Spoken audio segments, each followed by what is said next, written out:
नमस्कार, आप देख रहे हैं न्यूज देश की। रूस यूक्रेन युद्ध के 10वें दिन रूस के राष्ट्रपति पुतिन ने दावा करते हुए कहा कि ऑपरेशन का लक्ष्य हम पूरा करके रहेंगे।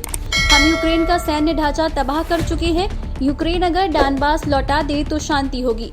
पुतिन ने यूक्रेन में विशेष सैन्य अभियान के फैसले को मुश्किल बताते हुए कहा कि रूस यूक्रेन में संघर्ष को शांतिपूर्ण तरीके से हल करने की कोशिश कर रहा था।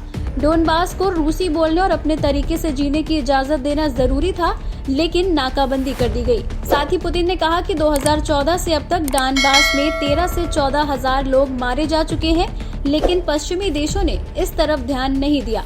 पुतिन ने उन दावों को बेतुका बताया जिसमें कहा जा रहा है कि रूस मिन्स्क समझौतों को पूरा नहीं कर रहा है।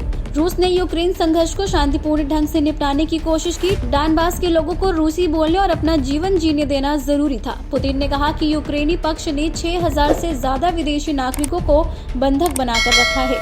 साथ ही यूक्रेन अपने नागरिकों के साथ और भी बुरा व्यवहार करता है। यूक्रेन की तटस्थ स्थिति की जरूरत है जिससे ये देश नाटो में शामिल न हो सके। पुतिन ने यह भी कहा कि यूक्रेन में रूस के खिलाफ सैन्य कार्रवाई का विरोध करने वालों को बिना मुकदमे और जांच के गोली मार दी जा रही है। रूस यूक्रेन पर नो फ्लाई जोन स्थापित करने के अन्य देशों के किसी भी प्रयास को शत्रुता में भागीदारी के रूप में मानेगा। पुतिन ने कहा कि बाहरी आक्रमण की स्थिति में मार्शल लॉ लगाया जाता है। रूस में अभी ऐसी कोई स्थिति नहीं है और उम्मीद है कि ये आगे भी नहीं होगी।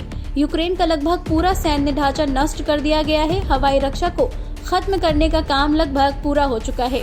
आगे पुतिन ने कहा कि अगर रूस ने सैन्य अभियान को डॉनबास तक सीमित कर दिया तो यूक्रेनी सेना को लगातार संसाधन प्राप्त होंगे।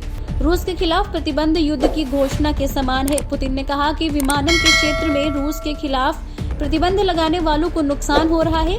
हमें समझना चाहिए कि अगर वो वही करना जारी रखते हैं जो वो करते हैं, तो वो यूक्रेनी राज्य के भविष्य पर सवाल उठा रहे हैं।